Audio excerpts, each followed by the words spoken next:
Innal hamdalillah nahmaduhu wa nasta'inuhu wa nastaghfiruhu wa natubu ilaih wa na'udzu billahi min shururi anfusina wa min sayyiati a'malina may yahdihillahu fala mudilla lahu wa may yudlil fala hadiyalah wa asyhadu an la ilaha illallah wahdahu la syarika lah wa asyhadu anna Muhammadan abduhu wa rasuluhu la nabiyya ba'dah.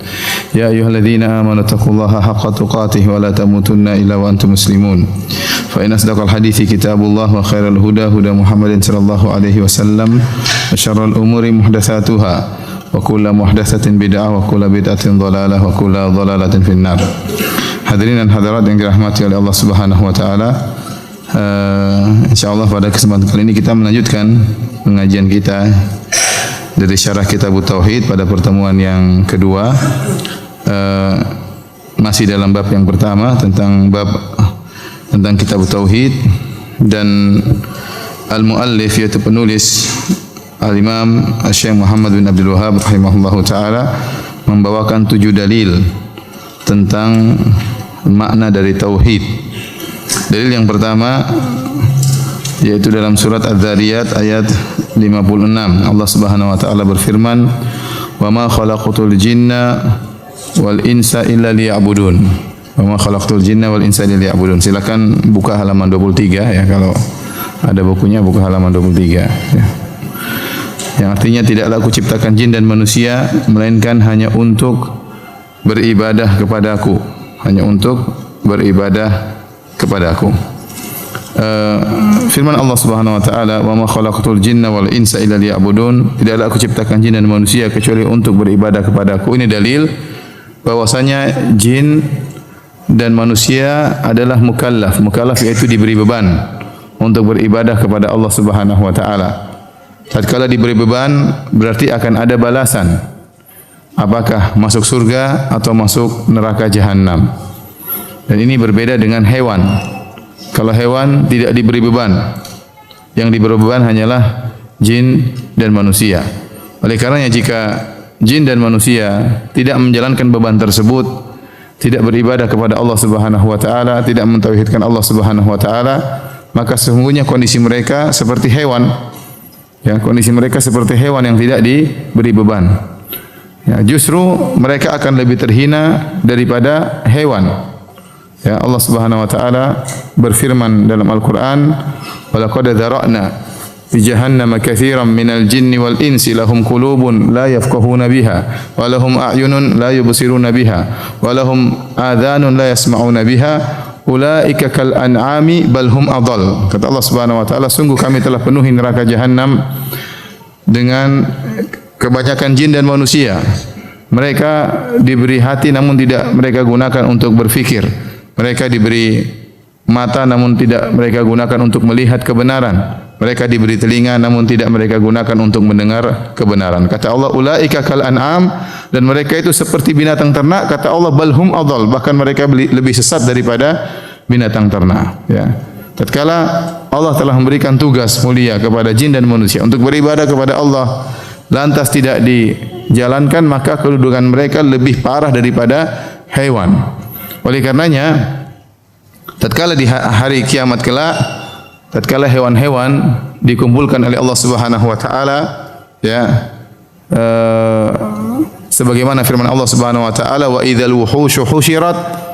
Tatkala binatang-binatang buas dikumpulkan, termasuk binatang-binatang yang jinak juga dikumpulkan oleh Allah Subhanahu wa taala, kemudian dikisos, ya, dikisos antara hewan yang menzalimi, hewan yang terzalimi, ya. Kata Nabi sallallahu alaihi wasallam, "La tu'addunnal huquqa ila ahliha." Ya. Hatta yuqtas asyat al-jalha min syatil qarna, atau kama qala Nabi sallallahu alaihi wasallam. Kata Nabi sallallahu alaihi wasallam, kalian akan menunaikan hak-hak kepada pemiliknya sampai-sampai kambing yang tidak bertanduk akan mengambil haknya daripada kambing yang bertanduk. Karena waktu di dunia kambing yang bertanduk menanduk kambing yang tidak bertanduk. Maka pada hari kiamat kelak Allah akan menunjukkan di hadapan manusia bahwasanya Allah akan menunaikan hak, tidak ada hak yang hilang. Bahkan haknya hewan saja Allah kembalikan. Bahkan haknya hewan Allah kembalikan. Buktinya hewan kambing yang tidak bertanduk, yang pernah ditanduk oleh hewan yang bertanduk, akan diambil haknya dari hewan kambing yang bertanduk, ya. Apatah lagi hak-hak manusia. Kalau hak hewan saja Allah kembalikan. Dan saya ingatkan bahwasanya kalau hak kita diambil oleh orang atau hak kita dijatuhkan oleh orang, maka jangan khawatir, hak kita pasti kembali, di hari kiamat kelak. Jangankan hak manusia, hak hewan saja Allah kembalikan. Setelah hewan-hewan tersebut dikisos, dikumpulkan oleh Allah kemudian dikisos, kemudian hewan-hewan tersebut kata Allah kuni turaba, jadilah kalian menjadi pasir, jadi tanah. Hewan-hewan tadi berubah menjadi tanah karena mereka tidak melanjutkan perjalanan menuju surga atau neraka karena mereka ghairu mukallaf, karena mereka tidak diberi beban oleh Allah Subhanahu wa taala untuk beribadah kepada Allah. Waktu orang-orang kafir melihat hewan-hewan berubah menjadi tanah, maka mereka berkata, ya laitani kuntu turaba. Seandainya aku bisa seperti menjadi tanah seperti hewan-hewan tersebut. Namun kondisinya hewan dan jin yang tidak menyembah Allah Subhanahu wa taala maka lebih buruk daripada hewan ternak. Bukan seperti hewan, bahkan lebih buruk daripada hewan ternak.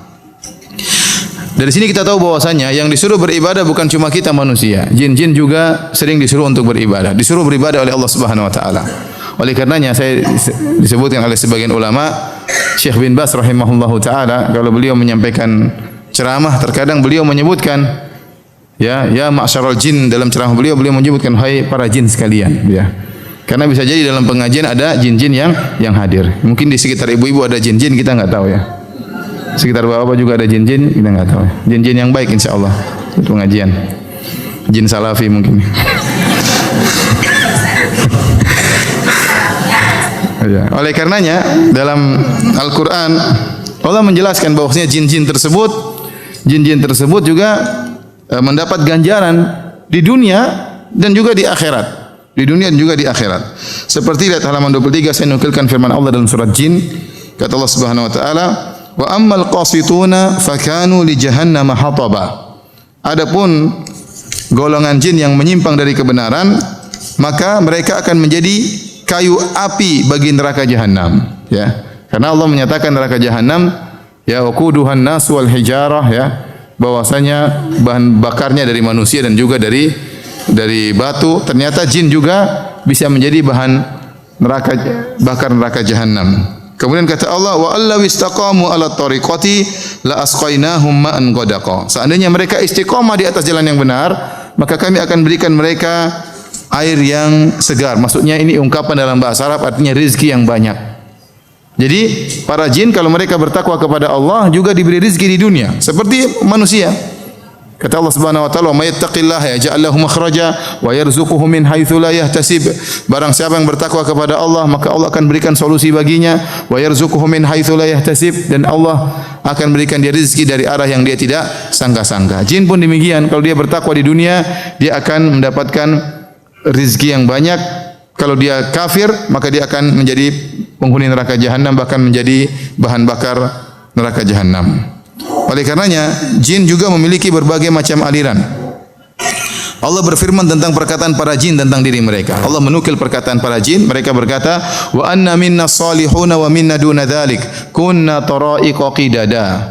Kami para jin di antara kami ada yang soleh dan di antara kami ada yang tidak soleh. Dan kami memiliki jalan-jalan yang berbeda-beda. Kami juga bertorikot-torikot. Bukan cuma manusia yang punya torikot-torikot.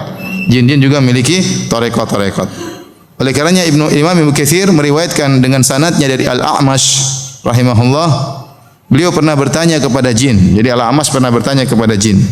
"Famar rafidhatu fikum?" Wahai jin, bagaimana menurut kalian tentang jin Rafidah? Jin Syiah di antara kalian? Maka ini jin Salafi menjawab, "Syarruna."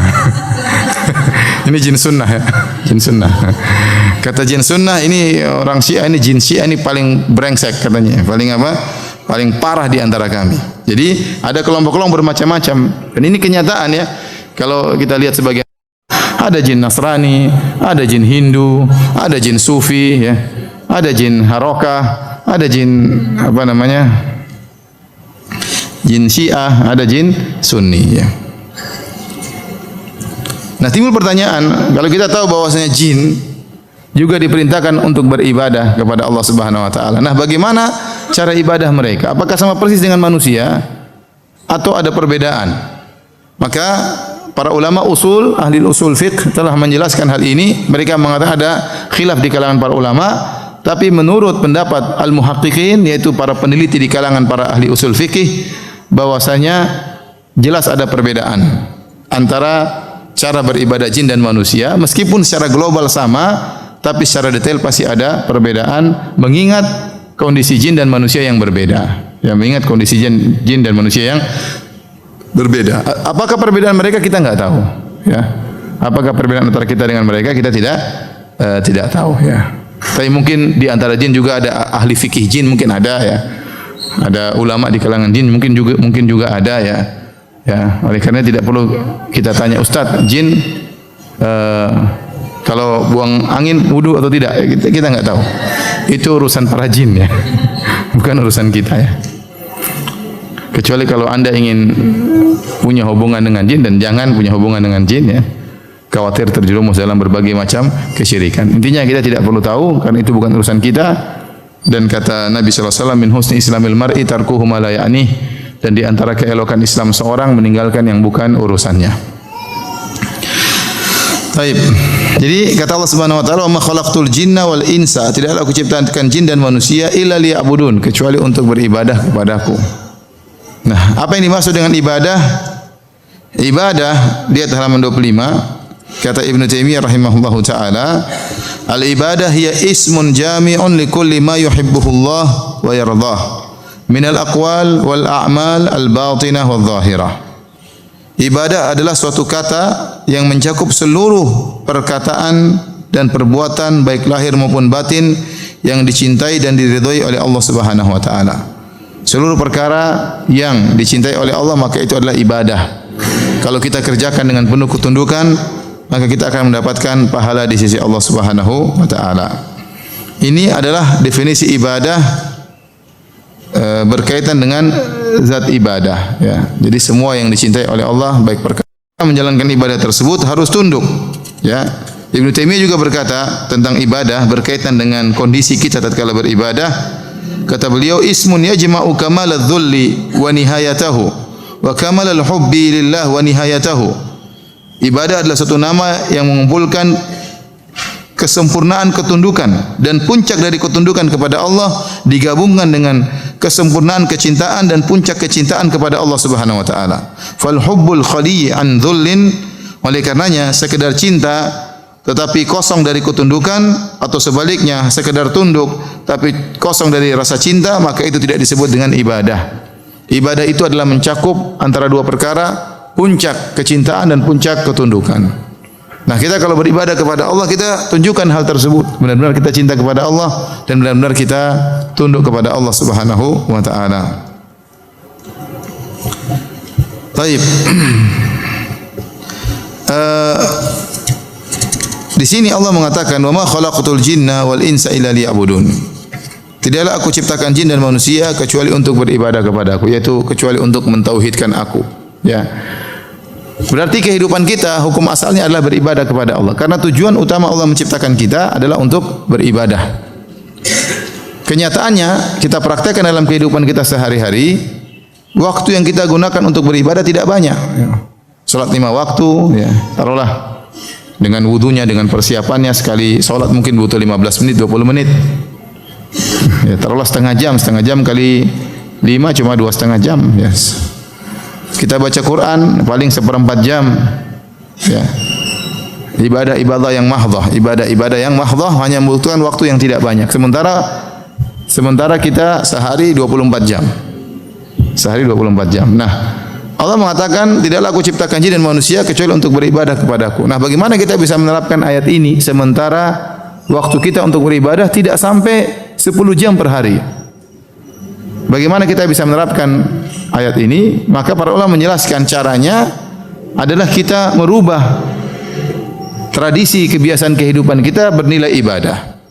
Kita berubah tradisi kehidupan kita yang biasanya ada tradisi kita lakukan bernilai ibadah. Dengan apa? Dengan meniatkannya sebagai ibadah. Seperti tatkala kita mau tidur, kita berdoa kepada Allah Subhanahu wa taala untuk bisa beristirahat, untuk bisa bangun lagi, untuk bisa beribadah kepada Allah Subhanahu wa taala. Ya. Makanya kita berdoa subhanakallahumma rabbi bika wada'tu jambi wa bika arfa'uh in amsakta nafsi faghfir laha wa in arsaltaha fahfadha bima tahfadhu bihi ibadaka salihin. Ya Allah, dengan Engkau lah aku meletakkan lambungku, dengan Engkau lah aku mengangkat lambungku. Kalau Kau pegang nyawaku, Kau tidak kembalikan lagi nyawaku ke bumi ini, maka ampunilah dosa-dosaku. Dan jika Kau kembalikan lagi nyawaku, maka jagalah nyawaku sebagaimana Engkau menjaga orang-orang yang saleh. Kita niatkan untuk istirahat supaya bisa beribadah. Jadi tidur kita bernilai ibadah. Kita makan juga demikian, niatkan untuk supaya kuat ibadah. Kita keluar bekerja, niatkan untuk mencari nafkah bagi anak dan istri. Dan mencari nafkah bagi anak dan istri adalah ibadah yang diperintahkan oleh Allah Subhanahu wa taala, menjalankan kewajiban.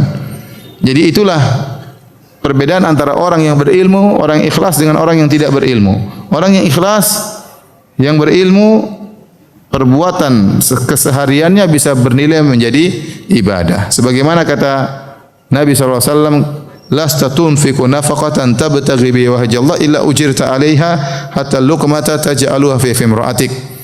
Tidaklah engkau mengeluarkan infak, mengeluarkan uang, mengeluarkan biaya dengan engkau ikhlas karena Allah Subhanahu wa taala, mencari wajah Allah, kecuali kau dapat pahala. Sampai suapan yang kau suapkan ke mulut istrimu juga berpahala. Makanya di sini terutama para laki-laki, bapak-bapak sekalian ya, kalau kita keluar rumah hendak bekerja, niatkan saya menjalankan perintah Allah. Allah yang menyuruh saya cari nafkah buat anak istri. Maka ini semua bernilai pahala. Ibu-ibu juga di rumah ngurus ini, ngurus anak, niatkan pahala, niatkan saya jalankan perintah Allah untuk patuh kepada suami, ya, untuk mengurus keluarga, untuk mendidik anak-anak, semuanya berpahala. Dari sini kita tahu seorang mukmin 24 jam semuanya bernilai pahala. Seorang mukmin 24 jam sehari semalam semuanya berpahala di sisi Allah Subhanahu wa taala.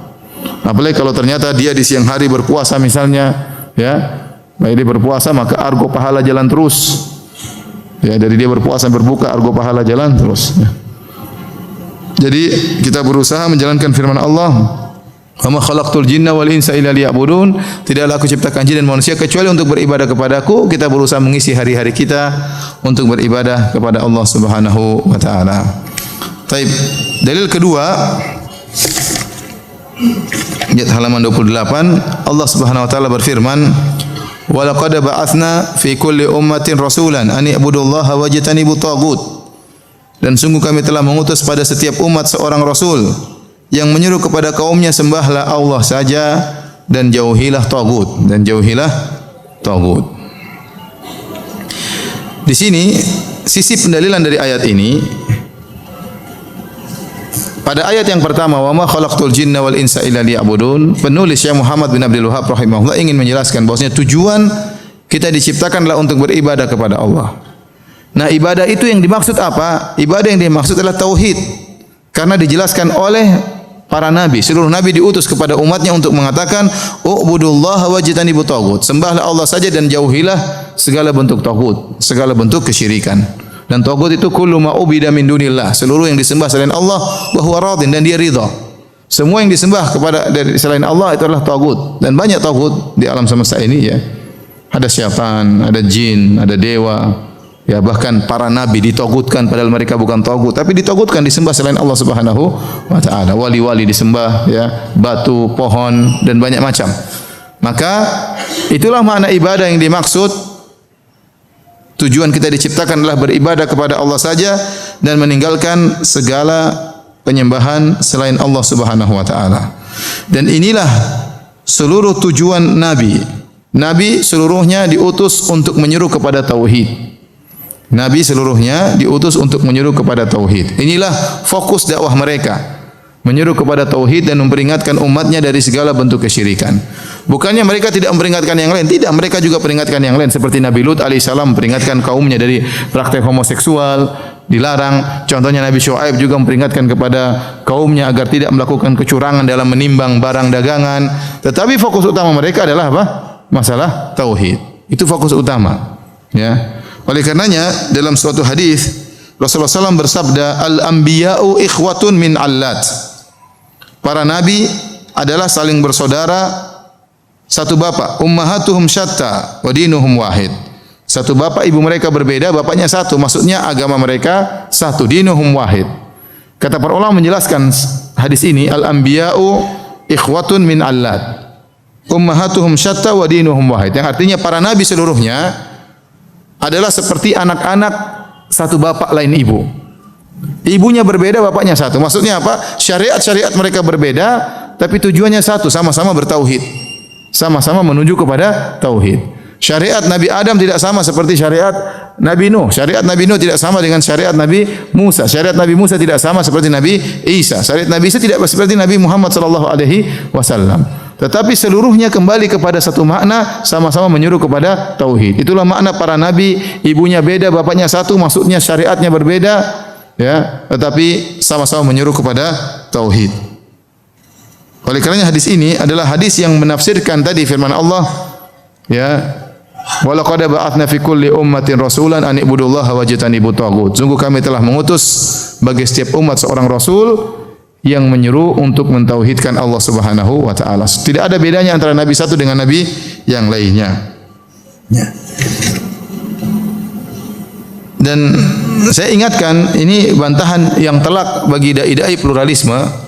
Dai-dai pluralisme dan dai-dai liberalisme, mereka mengatakan para nabi bersepakat dalam banyak perkara. Perkara-perkara tersebut bukan perkara tauhid menurut mereka. Perkara yang disepakati oleh para anbiya, para nabi adalah masalah-masalah sosial. Kata mereka para nabi bersepakat, ya, untuk menyuruh kepada keadilan, menyuruh kepada persamaan antara laki dan wanita, menyuruh kepada kebebasan, ya, menyuruh kepada humanisme, kemanusiaan dan seterusnya. Ya. Kemudian mereka menafsirkan firman Allah tatkala Nabi Muhammad SAW berkata dalam Al-Qur'an, ayat Al-Qur'an, "Qul ya ahlal kitabi ta'alu ila kalimatin sawa." Wahai ahlul kitab, marilah kita menuju kepada kalimat yang satu. Kata mereka kalimat yang satu tadi maksudnya sama-sama kita menuju kepada kemanusiaan, kepada keadilan, kepada persamaan. Dan ini adalah omong kosong yang besar. Tidak benar. Yang benar bahwasanya mereka sepakat dalam apa? Tauhid. Faham? Mereka bersepakat pada kalimat tauhid berdasarkan hadis ini. Al-anbiya ikhwatun min allat. Ummahatuhum syatta wa dinuhum wahid. Para nabi, ya, adalah saudara-saudara sebapak, ibu mereka berbeda-beda, agama mereka satu. Seluruh para ulama yang menafsirkan hadis ini, saya nukilkan dalam buku saya tadi, seperti Al-Qadhi Iyad, An-Nawawi, Ibnu Hajar, Al-Iraqi, As-Suyuti, ya, semua menjelaskan dinuhum wahid, bapak mereka satu, agama mereka satu, maksudnya tauhid.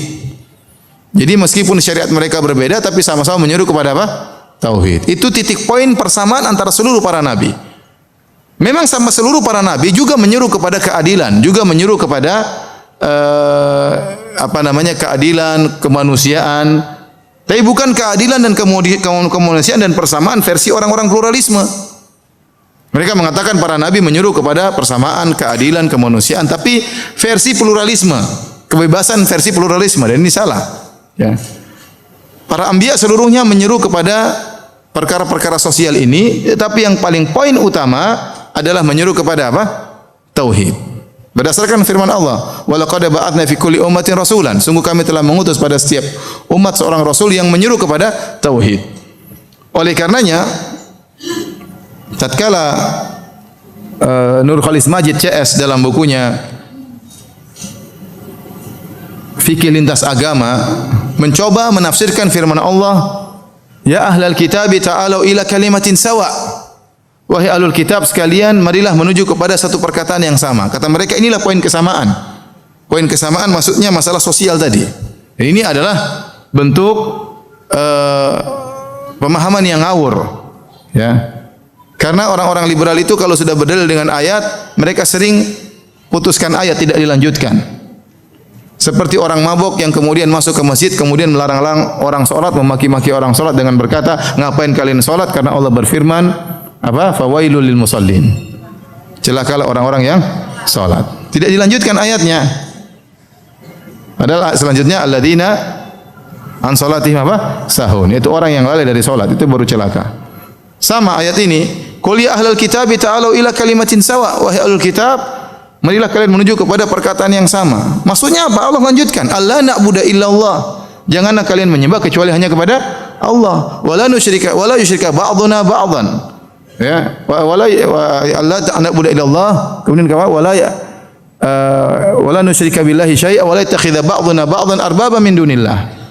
Marilah kita menuju kepada perkataan yang sama, yaitu jangan beribadah kecuali kepada Allah, jangan berbuat syirik kepada Allah, dan jangan menjadikan sebagian yang lain sesembahan selain Allah Subhanahu wa taala. Ternyata kalimat sawa, perkataan yang sama antara kita kaum muslimin ahlul kitab, yaitu yang disuruh oleh Nabi sallallahu alaihi wasallam adalah untuk mentauhidkan Allah Subhanahu wa taala. Dan ini dipahami oleh orang musyrikin dahulu. Ayat ini ditulis oleh Nabi sallallahu alaihi wasallam kepada Heraklius. Raja Heraklius, Rasulullah SAW kirimkan surat kepada beliau, ila azimir Rum, Herakl, kepada Heraklius penguasa Romawi, aslim taslam, masuk Islamlah engkau akan selamat. Kalau kau tidak masuk Islam, fa in tawallait fa inna ma 'alaika itsmul arisin.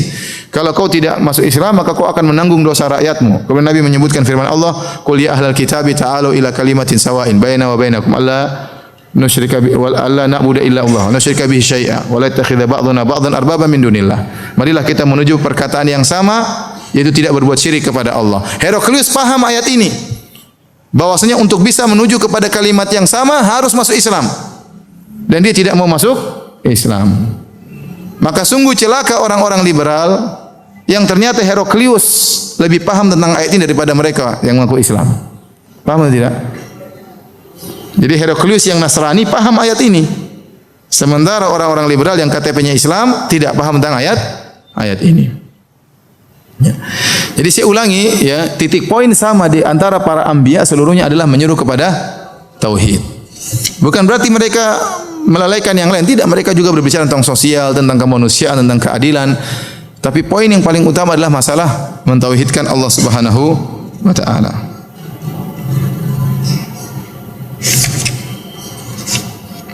Oleh karenanya orang-orang pluralisme, ya, merubah hakikat ini.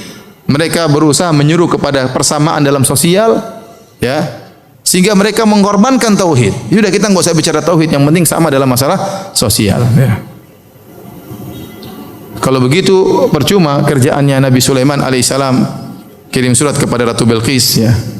Allah ta'alu alayya wa'tuni muslimin, wahai Ratu Bilqis, kalian datanglah masuk Islam.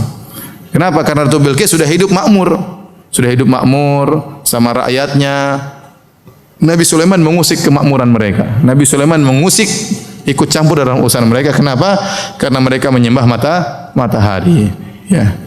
Kalau seandainya yang disuruh adalah perkara dunia tok, yang ngapain Nabi Sulaiman kirim surat kepada Ratu Bilqis? Ngapain Nabi SAW kirim surat kepada Raja Romawi Heraklius sementara mereka sudah menjalankan sosial kehidupan manusia mereka? Ya.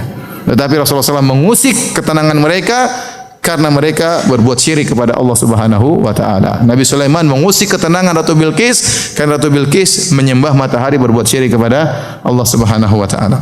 Baik. Kita lanjutkan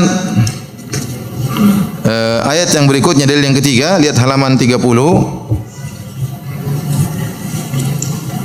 Kata Allah Subhanahu wa taala, "Wa qadara rabbuka alla ta'budu illa iyyahu wa bil walidaini ihsana." Dan Tuhanmu telah memerintahkan supaya kamu jangan beribadah kecuali hanya kepada Allah, dan hendaknya kamu berbuat baik kepada ibu bapakmu dengan sebaik-baiknya. Imma yablughanna indakal kibara ahaduhuma aw kilahuma fala taqul lahumu uffin wala tanharhuma. Jika salah seorang dari kedua orang tua atau keduanya sudah mencapai masa jompo di sisimu, maka janganlah engkau berkata kepada mereka berdua uff, yaitu wala tanharhuma, dan janganlah engkau membentak mereka berdua. Wa qul lahumu qawlan karima, dan hendaknya engkau mengucapkan kepada mereka berdua dengan perkataan yang mulia. Waqfid lahumu janahadh dhulli minar rahmah, rendahkanlah, ya, dirimu di hadapan kedua orang tua dengan penuh kasih sayang. Wa qur rabbirhamhuma kama rabbayani shaghira, dan berdoalah, ya Rabbku, rahmatilah mereka berdua sebagaimana mereka berdua merawatku tatkala masih kecil. Inti daripada dalil yang ketiga ini, ya, adalah pada poin yang pertama. Di awal ayat kata Allah, wa qadara rabbuka alla ta'budu illa iyyah. Tuhanmu telah memerintahkan agar kalian tidak beribadah kecuali hanya kepada Allah, ya. Jadi ibadah itu hanya milik Allah Subhanahu wa taala. Barang siapa yang beribadah kepada selain Allah, maka dia telah melakukan kesyirikan, ya. Telah melakukan kesyirikan. Barang siapa beribadah kepada Allah dan kepada selain Allah, itulah hakikat kesyirikan. Barang siapa yang berdoa kepada Allah sekaligus berdoa kepada Nabi Isa, itulah kesyirikan. Barang siapa berdoa kepada Allah sekaligus berdoa juga kepada Nabi Muhammad SAW, itulah kesyirikan. Barang siapa berdoa kepada Allah kemudian sekaligus berdoa kepada wali, kepada mayat, itulah kesyirikan. Maka Allah mengatakan, ya, alla ta'budu illa iyyah. Janganlah kalian beribadah kecuali hanya kepada Allah. Setelah itu Allah berbicara tentang masalah kedua orang tua. Kata Allah, wabil walidaini ihsana. Dan hendaknya berbuat baiklah kepada kedua orang tua dengan sebaik-baiknya. Ini konsekuensi dari tauhid. Kalau Anda benar-benar mengagungkan Allah Subhanahu wa taala, Anda pasti mengagungkan kedua orang tua. Ya. Kenapa? Karena Allah menggandengkan berbakti kepada orang tua dengan hak Allah dalam banyak ayat. Di antaranya ayat ini. Allah menggandengkan hak orang tua dengan hak Allah yang teragung, yaitu hak bertauhid. Maka jika seorang benar-benar mengagungkan Allah, mentauhidkan Allah dengan benar, harusnya dia mengagungkan hak kedua orang tua. Makanya Allah mengatakan, wabil walidaini ihsana. Dan hendaknya berbakti kepada kedua orang tua dengan sebakti-baktinya. Dengan sebakti-baktinya.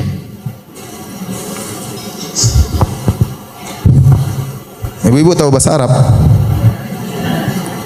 Dikit-dikit ya. Kata Allah, wabil walidaini ihsana.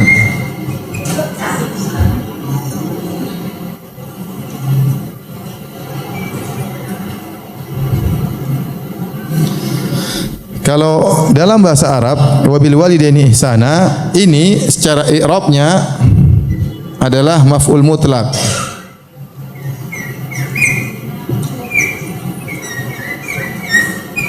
Maf'ul mutlak itu tujuannya bermacam-macam, di antaranya adalah litta'kid. Litta'kid artinya untuk penekanan.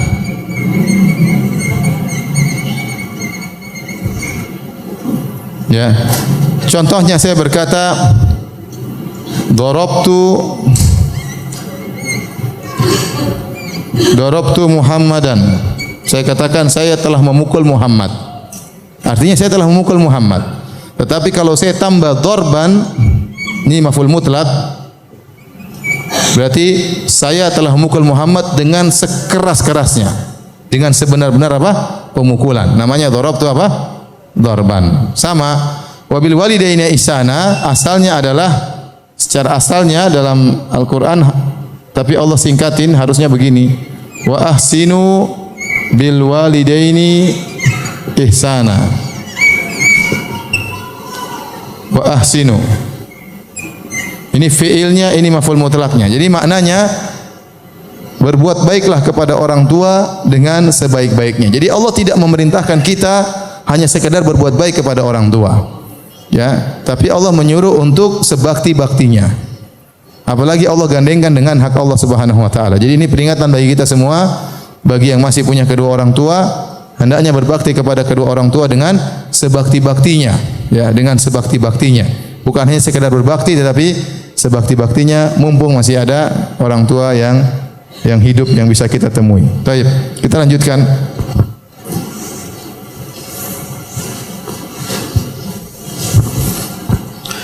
Oleh karenanya dalam banyak ayat Allah gandengkan antara hak Allah dengan hak kedua orang tua. Lihat halaman 31 saya nukilkan, ya. Seperti dalam surat Al-Baqarah ayat 83. Kata Allah, "Wa idz akhadna mitsaqa bani Israila la ta'buduna illallah wa bil walidaini ihsana." Dan ketika kami mengambil janji dari Bani Israel, yaitu janganlah kamu menyembah Allah, jangan kalian menyembah selain Allah, dan berbuat kebaikanlah kepada kedua orang tua. Ternyata perintah berbakti kepada orang tua bukan cuma dalam syariat Islam. Bani Israel pun dan nabi-nabi sebelumnya juga disuruh untuk berbakti kepada kedua orang tua. Bahkan di sini digandengkan dengan larangan untuk berbuat syirik. La ta'buduna illallah, janganlah kalian beribadah kecuali hanya kepada Allah, dan berbaktilah kepada kedua orang tua. Demikian juga Nabi Isa. Waktu dia pertama kali bisa berbicara, apa dia katakan? Qala inni abdullah atani alkitaba wa ja'alani nabiyya wa ja'alani mubarakan aina ma kuntu wa awsani bis salati waz zakati ma dumtu hayya wa barram bi walidati wa lam yaj'alni jabbaran syaqiyya. Kata Nabi Isa, sungguhnya aku adalah hamba Allah. Allah berikan kepadaku kitab Injil, dan Allah menjadikan aku berkah dimanapun aku berada, dan Allah mewasiatkan kepadaku untuk salat dan bayar zakat. Dan Allah mewasiatkan kepadaku wa barram bi walidati agar aku berbakti kepada ibuku. Walam yaj'alni jabbaran syaqiyya, dan Allah tidak menjadikan aku sombong dan angkuh untuk tunduk kepada kedua orang tuaku. Allah larang Nabi Isa untuk sombong dan angkuh di hadapan orang tua. Kenapa? Kalau engkau sombong wahai Isa, kau akan syaqiyya, kau akan celaka. Kau akan celaka. Ya. Jadi bukan cuma kita yang disuruh berbakti kepada orang tua, para nabi juga disuruh berbakti kepada kedua orang tua. Allah juga menggandengkan perintah bersyukur kepadanya dengan bersyukur kepada kedua orang tua. Anishkurli wali walidaika ilayyal masir. Bersyukurlah kepadaku dan berterima kasihlah kepada kedua orang tua. Allah suruh berterima kasih kepada Allah sekaligus berterima kasih kepada kedua orang tua. Harus tahu diri ya. Anda dulu dirawat oleh orang tua, dalam perut orang tua, setengah mati ayah ibu merawat kita, maka kita harus tahu diri berterima kasih kepada kedua orang tua. Kemudian Nabi SAW juga berkata, ridha Rabbi fi ridhal walid, wa sakhatul Rabbi fi sakhatil walid. Keriduan Allah berada pada keriduan orang tua, ya. Dan kemurkaan Allah berada pada kemurkaan orang tua. Jangan sampai buat orang tua murka. Tapi buatlah orang tua ridha, ayah dan ibu kita ridha kepada kita. Tatkala ada seorang datang kepada Nabi SAW, kemudian minta izin untuk berjihad. Nabi tidak izinkan. Dia datang lagi minta izin untuk berjihad. Maka Nabi tahu ibunya masih hidup, maka Rasulullah SAW berkata kepadanya, ilzam rijlaha fathammal jannatu. Lazimilah kaki ibumu, sungguhnya surgamu ada pada kaki ibumu. Ya, ini sering kita dengar, surga berada pada kaki ibu. Dan itu ada hadisnya ya. Ilzam rijlaha fathammal jannah. Ya. Lazimilah kaki ibumu, sungguhnya surga ada di sana. Ini adalah bahasa kiasan dari Nabi SAW, artinya kita merendah di hadapan Nabi. Ya, di hadapan orang tua, ya. Tunduk di hadapan orang tua, patuh kepada orang tua, ya, seakan-akan kita melazimi kakinya. Karena dalam kepatuhan kita kepada orang tua, disitulah ada surga. Lihat dalam ayat ini, kita kembali kepada ayat, ya. Allah Subhanahu wa taala berfirman, lihat ayat halaman 30, ya, kembali kepada ayat. Dan Tuhanmu telah memerintahkan supaya kamu jangan beribadah kecuali hanya kepadanya. Dan hendaknya kamu berbuat baik kepada ibu bapakmu dengan sebaik-baiknya. Jika salah seorang di antara keduanya atau kedua-duanya sampai berumur lanjut dalam pemeliharaanmu. Jadi indaka itu dalam pemeliharaanmu. Indaka artinya dia tinggal bersamamu. Ini kata para ulama dalil seorang berusaha agar orang tuanya hidup bersama dia. Karena tatkala dia membiarkan, dia membawa orang tuanya tinggal di rumahnya, dia telah membawa pintu surga ke rumahnya. Ya. Jangan malah over-over lempar-lempar ke kakak atau adik. Ya, ini kejadian banyak kejadian seperti kamu aja yang ngurus ibu, kamu aja kenapa ibu cerewet, ibu ini, ibu namanya orang tua. Ibu-ibu sekarang nanti juga besar cerewet kalau sudah tua. Ya. Dulu nuduh orang tua cerewet, nanti ibu juga kalau sudah tua pada cerewet. Ya. Sekarang aja belum tua sudah pada cerewet, apalagi kalau sudah tua. Oleh karenanya itu sudah kondisi yang umum. Orang tua kalau sudah tua mereka apa? Cerewet ya. Ngomong banyak, kemudian ngomel-ngomel. Akhirnya sang anak tidak sabar. Apalagi didukung sama istrinya. Sudah jangan, saya enggak mau tinggal sama ibumu ya. Didukung sama istrinya untuk durhaka kepada orang tua. Akhirnya orang tuanya tidak boleh tinggal di rumahnya ya. Padahal Allah memotivasi agar orang tua tinggal bersama kita, ayah atau ibu. Kecuali kalau kita sudah tawarkan, ibu enggak mau, itu lain cerita. Ada ibu-ibu yang sangat baik. Kita tawarkan, Bu, tinggal di rumah, Bu. Ibu belum bisa, ibu masih rindu pingin tinggal di rumah lama, banyak kenangan tidak bisa ditinggalkan. Itu lain cerita. Ini kita sudah tawarin. Ada ibu lagi, Bu, tinggal di rumah sama saya. Ibu takut nanti menyinggung istrimu. Lebih baik kita jauh tapi kita saling sayang daripada satu rumah nanti bertengkar. Ada ibu yang mengerti seperti itu ya. Oleh karenanya, tapi kita tawarkan. Ya, jangan kita bilang alhamdulillah ibu enggak mau di rumah, jangan. Ya, pintu surga kita lepaskan, pintu surga bawa ke rumah ayah dan ibu ya. Sabar dengan apa yang mereka lakukan ya. Oleh karenanya Allah mengatakan indaka ya. Maka sungguh aneh di sisimu, kata Allah, di sisimu berusaha orang tua tinggal bersama kita. Maka sungguh aneh. Kita tahu seorang wanita terkadang anaknya 10 dia bisa mengayomi anaknya seluruhnya 10 orang tersebut. Tapi tatkala dia sudah tua, anaknya 10 tidak bisa ngayomi satu orang. Dia over ya. Lempar sana lempar sini. Saya mau cerita ya, saya sudah cerita mungkin, tapi saya mau cerita lagi enggak apa-apa ya. Jadi saya dengar ceritanya dari Syekh Abdul Razak hafizahullah taala tentang seorang wanita yang dia menikah dengan seorang lelaki dan wanita ini punya teman wanita yang lain tapi cacat tidak bisa ngomong dan jalan merangkak. Maka kemudian wanita ini mengatakan kepada suaminya, bagaimana kalau kita merawat teman saya tersebut? Oh silakan, kita ngerawat orang, dapat pahala. Tinggal di rumah. Akhirnya suaminya merasa risih, gimana dia tinggal di rumah bersama kita sementara dia bukan mahram saya.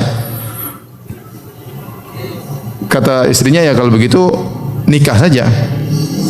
Nikah ya. Dengan wanita yang cacat, tidak bisa ngomong, tidak bisa ini, dalam kondisi merangkak. Akhirnya dinikahilah oleh sang suami. Ya. Istrinya senang suaminya menikahi wanita tersebut supaya bisa tinggal di rumah. Dan suaminya merasa dia sebagai suami yang adil, dia harus menjalankan tugasnya sebagai suami. Maka dia menggauli istri yang pertama dan juga menggauli istri kedua yang cacat tersebut. Ya, dari fisik mungkin tidak menarik, tapi dia tahu wanita ini juga punya syahwat, ya, harus dipenuhi ya, hasratnya. Maka dia gauli dua-duanya. Qadarullah ternyata istri pertamanya itu yang baik tadi ternyata mandul, tidak punya anak. Tidak punya anak. Ya. Kemudian akhirnya istri yang cacat ini justru punya anak. Anak pertama dan anaknya tidak cacat. Anak kedua tidak cacat, sampai anak keempat kalau enggak salah. Setelah dia melahirkan anak yang keempat, meninggal. Meninggal wanita cacat tersebut. Maka yang merawat anak-anaknya istri yang pertama yang tidak cacat. Subhanallah, Allah memberikan rizki anak-anak melalui wanita yang lain. Setelah anak-anak ini besar, anak-anak ini kata Syekh Abdul Razik kalau enggak salah di Jeddah, rebut-rebutan untuk melayani ibu mereka yang bukan ibu kandung ini. Ya. Sampai kalau sudah jatah, pokoknya hari ini sama kakak yang pertama. Pokoknya sudah jatahnya sebelum waktu tank sudah nunggu di bawah. Ibu harus pindah ke rumah saya. Jadi mereka bagi-bagi tugas. Hari ini sama kakak pertama, hari ini sampai hari ini kakak kedua, hari ini sampai saudara ketiga dan seterusnya. Ya. Ini yang kita ingin. Jadi kita ingin rebut-rebutan untuk bisa merawat orang tua kita. Apalagi mereka sudah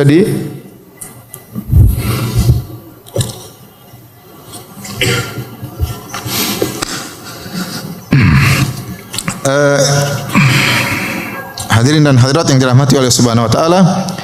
Jadi seorang berusaha mengizinkan orang tuanya untuk tinggal bersamanya, kecuali kalau orang tuanya tidak mau dengan alasan tertentu, maka kita hormati perasaan orang tua ya. Karena orang tua juga punya pandangan sendiri, punya pendapat sendiri. Yang penting kalaupun mereka tidak tinggal bersama kita, kita harus tetap terus menyokong, membantu dengan semampunya.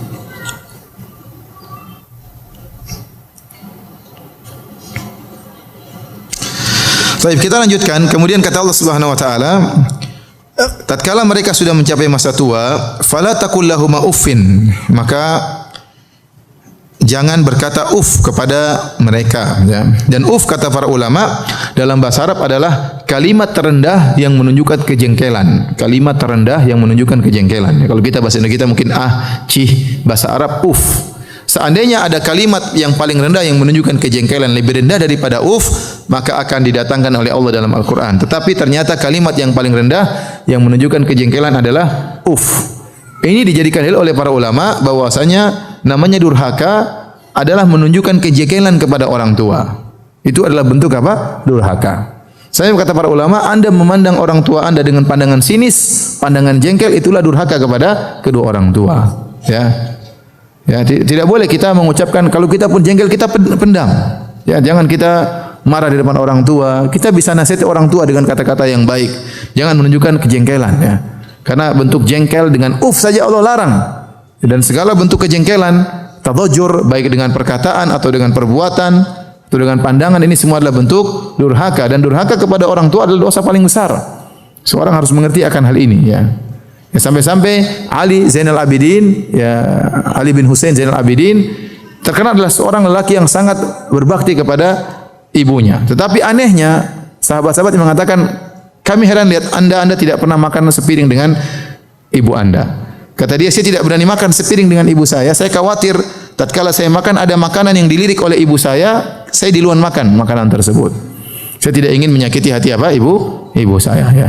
Oleh karena seorang berusaha tidak membentak kedua orangnya. Kalau orang tua lagi marah, mungkin telepon kita, bentak-bentak kita, udah kita diam aja udah. Iya bu, gitu aja. Jangan dilawan. Ya, jangan dilawan. Ini orang tua kita. Ya, kalau kita mengagungkan orang tua berarti kita mengagungkan Allah Subhanahu wa taala. Karena Allah yang menyuruh kita mengagungkan orang tua. Tapi kalau kita bentak, kita lawan, kita bantah, berarti kita kurang mengagungkan Allah Subhanahu wa taala. Wala tanharhuma, dan janganlah membentak keduanya. Wa qul lahuma qawlan karima, dan ucapkanlah bagi keduanya perkataan yang mulia. Artinya apa? Kita berusaha milih-milih kata tatkala berbicara dengan orang tua. Sebagaimana kalau kita bisa memilih-milih kata tatkala berbicara dengan teman, berbicara dengan kawan, berbicara dengan bos, berbicara dengan ustadz dengan kata-kata yang enak, maka orang tua lebih utama. Anda menghormati orang tua lebih utama daripada menghormati ustadz, ya. Ya, tidak ada dalilnya dalam Al-Qur'an hormati ustadz, ada dalilnya? Enggak ada. Tapi Al-Qur'an menghormati orang tua banyak dalilnya, ya. Kalau kita berbicara dengan ustadz, assalamualaikum ustadz, mohon maaf saya punya pertanyaan, kita bisa mengatur kata dengan baik. Kenapa dengan orang tua tidak bisa, ya? Kenapa dengan orang tua tidak bisa? Maka kita berusaha merendahkan diri, ya, di hadapan orang tua, jangan angkuh. Ada seorang alim ulama, ya, kalau tidak salah namanya Mansur bin Mu'tamir, ya. Dia memiliki murid-murid, ya, ngajar ilmu hadis, ya. Tatkala tiba-tiba dia lagi mengajar murid-muridnya, ibunya keluar dengan suara keras mengatakan, "Wahai Mansur, si fulan menghendaki engkau untuk menjadi hakim dan kau tidak mau, fata'ba, dan kau tidak mau." Dibentak oleh ibunya. Ibunya orang awam, sementara Mansur orang yang alim. Maka Mansur hanya menundukkan kepalanya, sama sekali tidak berani menatap ibunya, ya. Dia tidak mengatakan, "Bu, ibu enggak ngerti, ya. Kalau jadi hakim itu berat. Bisa masuk neraka gara-gara jadi hakim. Saya tidak mau jadi hakim." Dia tidak mau ngomong begitu, dia diam aja, ya. Maka jangan kita merasa angkuh di hadapan ibu kita. Ibu kan ngerti, ibu kan dulu jadul, kita kan zaman sekarang lain, ya. Jangan samakan dengan zaman ibu, enggak.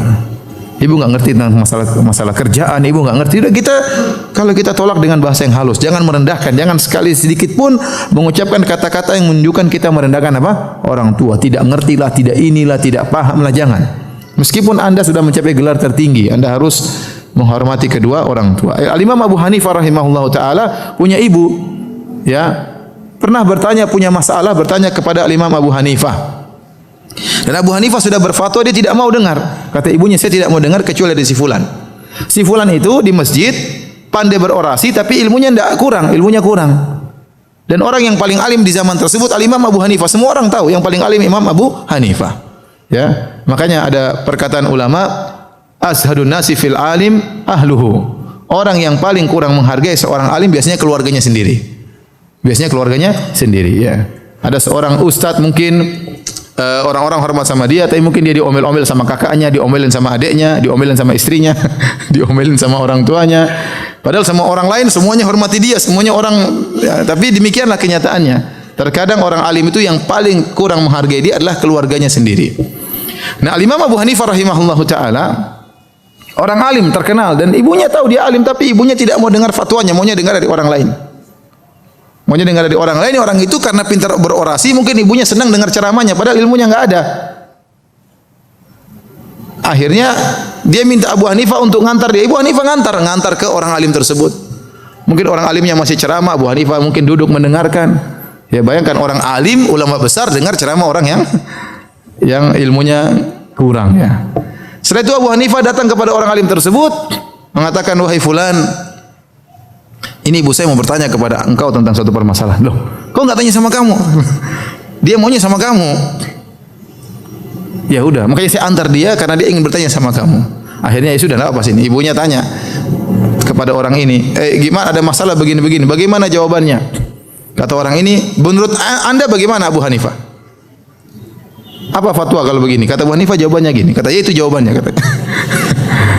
Jawabannya itu. Jadi, tapi Al-Imam Abu Hanifah dengan tawadhu'nya menemani ibunya, ya. Padahal dia tahu jawabannya dan dia tahu kapasitas orang tersebut tidak memiliki ilmu dibandingkan dengan dia. Tetapi karena rendah hati di hadapan ibunya, maka dia pun membantu ibunya, ya.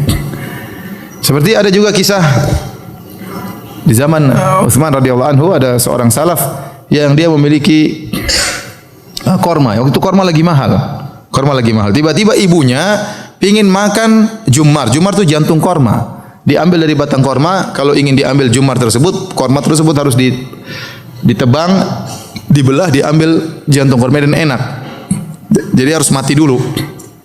Ibunya tahu-tahu ingin makan tersebut, sementara korma lagi mahal-mahalnya. Maka dia pergi ke pohon korma tersebut, dia tebang kormanya untuk ambil jumarnya untuk diisikan kepada ibunya. Orang-orang pada mencela dia. Kamu kok tahu korma lagi mahal, kok malah dirusakin, ditebang?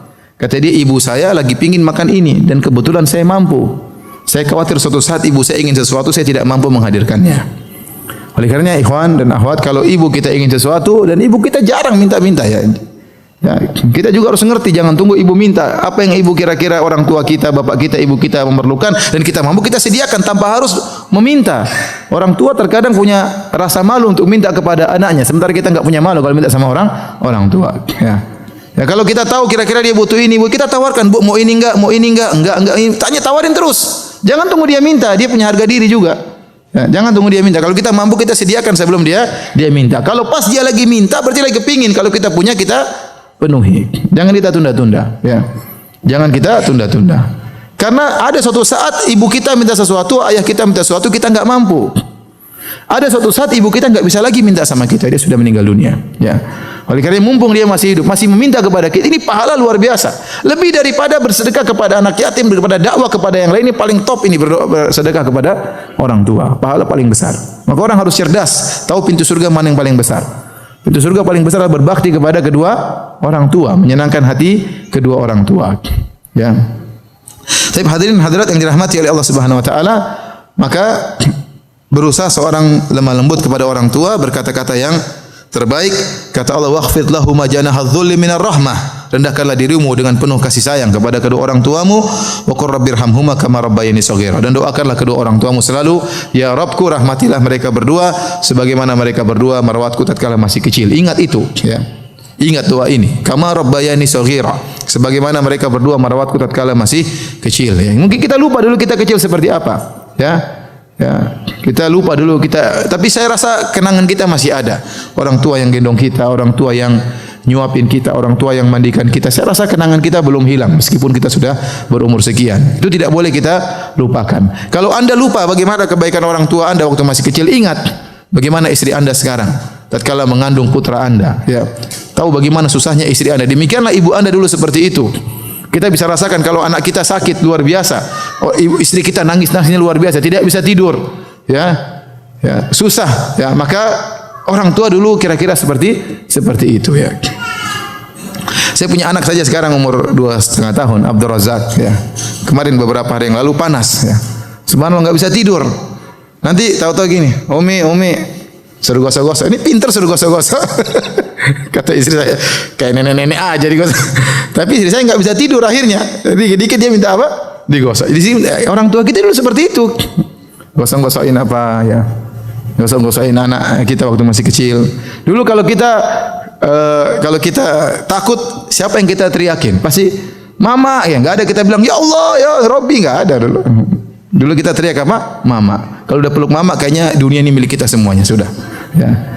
Sekarang kita lupakan orang tua kita, ya mungkin sudah jompo, sudah tua. Tidak boleh seperti itu, ya. Jadi kita berusaha berdoa, dan bahkan sebagian salaf mengatakan setiap kita sholat setelah tasyahud jangan lupa baca doa ini. Rabbighfirli wali walidayya warhamhuma kama rabbayani shaghira. Ya, berusaha dalam setiap sholat, karena orang yang paling utama kita doakan adalah kedua orang tua kita, ya. Ya, kedua orang tua kita, dan baik mereka masih hidup maupun setelah meninggal dunia. Tayyib, kita lanjutkan hadis yang atau dalil yang keempat. Kata Allah Subhanahu wa taala, wa'budullaha wa la tusyriku bihi syai'a. Sembahlah Allah saja dan jangan berbuat syirik sama sekali kepada Allah.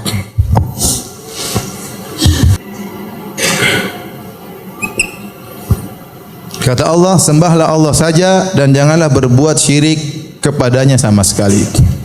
Ya, jangan berbuat syirik sama sekali. Di sini ada dua keumuman dalam ayat ini. Dalam ayat ini ada dua keumuman. Ini keumuman yang pertama.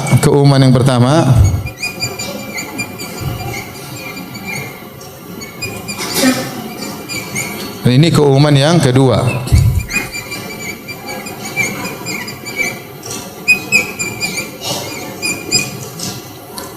Adapun keumuman yang pertama,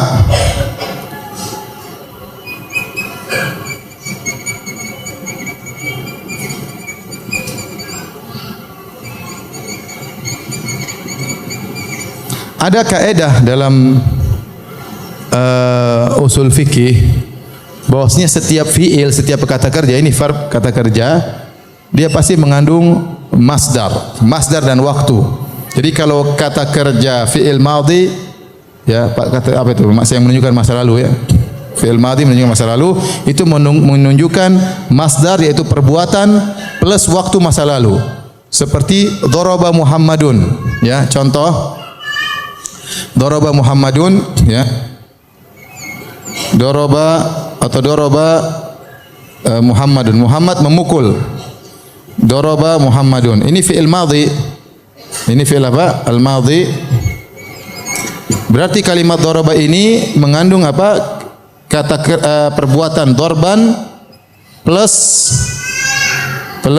waktu al-madhi, waktu masa lampau, madhi. Jadi perbuatan pemukulan tersebut terjadi di masa lampau. Kalau saya bilang yadribu Muhammadun, ini fi'il mudhari'. Fi'il apa? Al-mudhari'. Al-mudhari' dan ini menunjukkan perbuatan darb atau darban plus al-mustaqbal atau yang sekarang. Atau artinya Muhammad sedang memukul atau Muhammad akan memukul. Pemukulan tetap ada pada fi'il madhi maupun fi'il mudhari. Terjadi pemukulan, yang berbeda hanyalah waktunya. Kalau daraba artinya telah memukul, pemukulan telah terjadi. Kalau yadribu artinya sedang memukul atau akan apa? Memukul. Tetapi intinya kedua fi'il ini mengandung kata perbuatan darban yang dalam bahasa Arab namanya masdar. Nah, kalimat la tusyriku bihi syai'a, kita turunkan ini, la tusyriku bihi. La tusyriku bihi. Ini ada fi'il nahi, ada fi'ilnya, dan ini kalau kita keluarkan masdarnya jadi isyrakan bihi, syirik, artinya jangan berbuat syirik. Nah, isyrakan bihi ini adalah isim nakirah. Isim nakirah maksudnya tanwin. Maksudnya apa? Tanwin. Ibu-ibu enggak ngerti ya? Udah nonton aja.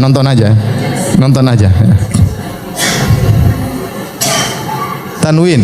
Nah, dalam kaidah usul fikih, kalau ada isim tanwin nakirah ini datang dalam konteks penafian atau konteks persyaratan, maka memberikan faedah keumuman.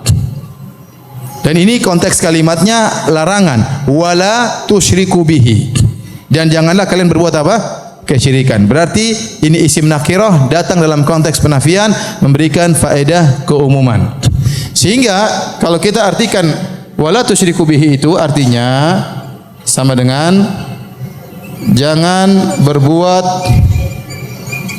kesyirikan apapun. Paham? Apakah syirik besar atau kecil atau nampak atau tersembunyi dan lain-lain. Paham? Jadi la tusyriku bihi artinya jangan berbuat kesyirikan apapun, baik syirik besar maupun syirik kecil, syirik yang zahir maupun yang khafi, yang tersembunyi, syirik apapun. Ini keumuman yang pertama dari sisi jenis kesyirikan. Dari sisi apa? Sisi jenis kesyirikan. Di buku saya tulis juga kan, Bu? Iya. Ini saya biar menjelaskan lebih jauh. Keumuman yang kedua dari kalimat syai'an. Dan saya katakan tadi, isim ini tanwin atau tidak? Tanwin, nakirah. Nakirah kalau datang dalam bentuk penafian, sama, dia juga memberikan apa? Faedah keumuman. Dan kita bilang namanya syirik itu mengambil tandingan selain Allah digandengkan bersama Allah. Syirik itu, syarikat adalah mengambil tandingan selain Allah digandengkan bersama Allah. Nah, kita sekarang sisi kedua, keumuman dari sisi tandingan. Dari sisi siapa? Tandingan bagi Allah. Maka mencakup syai'an, apakah yang disembah selain Allah adalah nabi atau wali atau malaikat atau jin, apa lagi? Pohon. Terus pintar ibu-ibu ya, apa lagi? Hah? Pohon, batu, kemudian apa? Bata. Kemudian apa? Hah? Sunan, apa lagi? Habib, siapa lagi? Hah? Kebanyakan dan lain-lain. Paham? Jadi tidak boleh kita berbuat syirik dengan jenis syirik apapun, dan tidak kita boleh mengambil tandingan bagi Allah untuk digandingkan dengan Allah siapapun dia juga. Apakah dia nabi, wali, malaikat, jin, semuanya enggak boleh. Orang yang menjadikan Nabi Isa sebagai tandingan bagi Allah, maka dia musyrikin, orang Nasrani. Waktu ada seorang sahabat berkata kepada Nabi, Masya Allahu wa syi'ta, dalam rangka untuk mengagungkan Nabi, dia mengatakan, ya Rasulullah, karena kehendak Allah dan kehendakmu. Rasulullah marah. Kata Rasulullah SAW, aja'altani lillahi niddan, kau ingin menjadikan aku tandingan bagi Allah Subhanahu Wa Taala? Ya. Kalau orang berdoa kepada Nabi, syirik. Orang berdoa kepada malaikat, syirik. Orang berdoa kepada wali, syirik. Berdoa kepada Habib, sudah mati berdoa, syirik. Berdoa kepada sunan, syirik. Maka tidak boleh kita mengambil tandingan bagi Allah apapun juga. Tidak boleh kita menyamakan makhluk dengan apa? Pencipta. Paham? Jadi sini kita tahu keumuman ada berapa? Ada dua ya.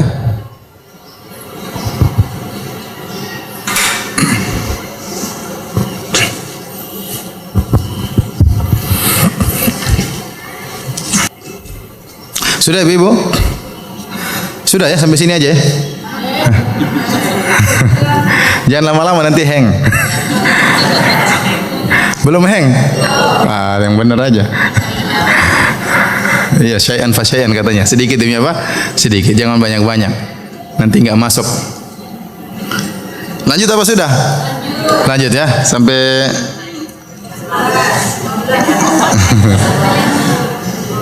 10 menit lagi. Taib. Habis ini tanya jawab, nanti biar tahu ya bahlul atau enggak akan ketahuan. Taib. Kita lanjutkan ayat berikutnya. Dalil yang keberapa? Yang kelima. Lihat halaman 35 dan sampai 36. Saya bacakan ayatnya. Qul ta'alau atlu ma harrama rabbukum alaikum. Katakanlah wahai Muhammad, marilah ku bacakan. Katakanlah Muhammad kepada mereka orang-orang musyrikin. Atlu ma harrama rabbukum alaikum. Akan aku bacakan apa yang diharamkan oleh Tuhanmu kepada kalian. Alla tusyriku bihi syai'a. Janganlah kalian berbuat syirik kepada Allah. Wabil walidaini ihsana, dan hendaknya kalian berbakti kepada kedua orang tua. Wala taqtulu auladakum min imlaq, dan janganlah kalian membunuh anak-anak kalian ya karena kalian takut kemiskinan. Nahnu narzuqukum wa iyyahum, karena kami yang beri rezeki kepada kalian dan beri rezeki kepada mereka. Kalian yang beri rezeki adalah kami, anak-anak kalian juga yang beri rezeki adalah Allah Subhanahu wa taala. Wala taqrabul fawahisha ma dhahara minha wa ma batan. Janganlah kalian mendekati perbuatan keji yang nampak maupun yang tersembunyi. Wala taqtulun nafsal lati harramallahu illa bil haqq. Dan janganlah kalian membunuh jiwa yang diharamkan oleh Allah kecuali pembunuhan tersebut ada dasarnya seperti qisas dan yang lainnya. Dzalikum wasaqum bihi la'allakum taqilun. Demikianlah Allah mewasiatkan kepada kalian agar kalian berfikir. Wala taqrabu malal yatimi illa billati hi ahsan hatta yablugha ashuddah. Dan janganlah kalian mendekati, mengolah harta anak yatim kecuali dengan pengolahan yang terbaik sampai sang yatim sudah mencapai dewasa. Wa auful kaila wal mizana bil qist. Dan penuhilah timbangan dan takaran dengan adil. La nukallifu nafsan illa wus'aha, dan kami tidak membebani seorang di luar kemampuannya. Wa idza qultum fa'dilu walau kana dza qurba. Jika kalian berucap maka ucapkanlah dengan keadilan meskipun terhadap karib kerabat. Wa bi ahdillahi aufu, dan tunaikanlah janji Allah. Dzalikum wasaqum bihi la'allakum tadhakkarun. Inilah wasiat yang Allah berikan kepada kalian agar kalian ingat. Wa anna hadza sirati mustaqiman fattabi'uhu. Dan inilah jalanku yang lurus maka ikutilah. Wa la tattabi'us subula fatafarraqu bikum an sabilih. Jangan kalian mengikuti jalan-jalan yang lain maka kalian akan terpisah, terlepas dari jalan Allah yang benar. Dzalikum wasaqum bihi la'allakum tattaqun. Inilah wasiat yang Allah berikan kepada kalian agar kalian bertakwa. Taib. Apa sisi pendalilan dari ayat ini? Ayat ini Allah memerintahkan Nabi untuk menyebutkan perkara-perkara yang haram. Jadi kalau kita ngaji harus dua-duanya kita sampaikan, perkara-perkara yang halal, perkara-perkara yang baik yang dapat pahala. Kita juga ingatkan perkara-perkara yang haram yang berdosa. Ya. Jadi Nabi SAW munzir wa mubasyir, memberi peringatan dan juga sebagai pemberi kabar gembira. Kalau ada ngaji cuma mubasyir aja, gembira-gembira terus, motivasi terus, tidak pernah menyebut yang haram, ini juga salah. Kalau ada kajian yang sangar terus, haram-haram terus disampaikan, enggak ada yang baik-baiknya, ini juga salah. Harus dua-duanya, makanya targhib wa tarhib, memotivasi dan juga memberi peringatan. Ya. Motivasi dan juga memberi apa? Peringatan. Sebagai contoh, harus digabungkan dua-duanya. Ada sebagian ulama saya pernah dengar dia cerita begini. Seandainya Anda ya menyampaikan kepada anak Anda, wahai anakku, kalau kamu sholat berjamaah, setiap kali sholat berjamaah saya kasih 10 real, kasih 35.000. Anaknya akan semangat atau tidak? Semangat. Setiap sholat dia hadir. Pokoknya kalau saf pertama 10 real. Anaknya semangat karena setiap sholat dapat 10 real dari bapaknya. Dia hitung-hitung sudah seminggu, ya, sudah 10 kali dia sholat, beli ada 100 kali dia sholat, sudah berapa? Sudah 100 kali 10 sudah 1.000 real. Setelah 100 kali sholat dia tagih sama ayahnya. Ya, mana? Katanya sekali sholat 10 real. Saya sudah 100 kali sholat saf pertama. Ayahnya kasih berapa? 1.000 real. Setelah itu terus nak, saya nggak mau sholat lagi. Sudah cukup 1.000 real katanya. Sudah cukup. Nah, ini salah. Seandainya ayahnya bilang kamu kalau sholat dapat 10 real, kalau enggak sholat dikurangi 5 real, ini baru dia sholat terus. Karena ada targhib dan ada tarhib. Ada motivasi dan juga apa? Peringatan. Ya, maka dia akan sholat terus. Nah, kalau enggak sholat dikurangi 5 real. Ya. Maka demikian pula dalam berdakwah harus ada tabsyir wal indar. Ada beri kabar gembira, kita bicara tentang surga, berbicara tentang fadilah, keutamaan sholat ini, keutamaan ini, keutamaan. Kita juga berbicara tentang masalah keharaman untuk dijauhi. Ya. Dan keharaman yang pertama yang hendak dibacakan oleh Nabi kepada orang-orang musyrik adalah syirik kepada Allah. Apa kata Allah? Qul ta'alau. Katakanlah wahai Muhammad kepada mereka, kemarilah, sini saya membacakan kepada kalian. Atlu ma harrama rabbukum alaikum. Aku akan bacakan kepada kalian apa yang Allah haramkan kepada kalian. Sini, inilah daftar haram-haram. Jangan cuma tahu yang boleh-boleh, yang daftar haram juga ada. Keharaman pertama yang Nabi sampaikan, alla tusyriku bihi syai'a. Jangan berbuat syirik kepada Allah. Jadi kalau kata para ulama, tauhid adalah awwalul wajib alal mukallaf, perkara yang paling pertama harus diketahui oleh orang yang ditugaskan oleh Allah untuk beribadah, harus tahu yang pertama wajib adalah tauhid. Maka saya katakan juga perkara yang pertama yang harus diketahui yang haram adalah apa? Kesyirikan. Seorang harus paling ngerti tentang tauhid dan juga paling harus ngerti tentang masalah kesyirikan. Ya. Makanya kalau kita buka surat Al-Baqarah dari ayat pertama, maka pertama larangan yang datang dalam surat Al-Baqarah, kita baca Al-Quran dari Al-Fatihah dan seterusnya adalah larangan kesyirikan. Pada ayat 21. Ya ayuhan nasu ubudu. Perintah pertama tauhid. Yang pertama cerita alif lam mim dzalikal kitabul la raiba fihi hudal muttaqin. Kemudian seterusnya cerita orang munafik seterusnya sampai kemudian datang perintah pertama tauhid. Ya ayuhan nasu ubudu rabbakumul ladzi khalaqakum wal ladzina min qablikum la'allakum tattaqun. Wahai manusia sekalian, sembahlah Rabb kalian telah mencipta orang sebelum kalian agar kalian bertakwa. Alladzi ja'ala lakumul arda firasya was samaa'a binaa'a wa anzala minas samaa'i maa'an fa akhraja bihi minats thamarati rizqan lakum. Yang telah menciptakan kalian, telah menurunkan hujan, telah jadikan bumi sebagai hamparan. Allah sebutkan nikmat-nikmat, setelah itu Allah sebutkan larangan pertama. Fala taj'alu lillahi andadan wa antum ta'lamun. Kalau begitu perkaranya, janganlah kalian mengambil tandingan-tandingan bagi Allah. Jangan kalian berbuat kesyirikan Padahal kalian tahu segala kenikmatan, segala rezeki dari Allah Subhanahu wa taala. Jadi kesyirikan adalah keharaman yang pertama yang harus diingatkan. Lihat di sini, setelah itu Allah menyebutkan dosa-dosa besar. Setelah syirik kata Allah, jangan bunuh anakmu. Bunuh anak dosa besar atau tidak? Dosa besar. Jangan berbuat zina. Jangan bunuh orang, ya. Jangan mengolah harta anak yatim untuk kau makan sendiri, tidak dengan pengolahan yang baik.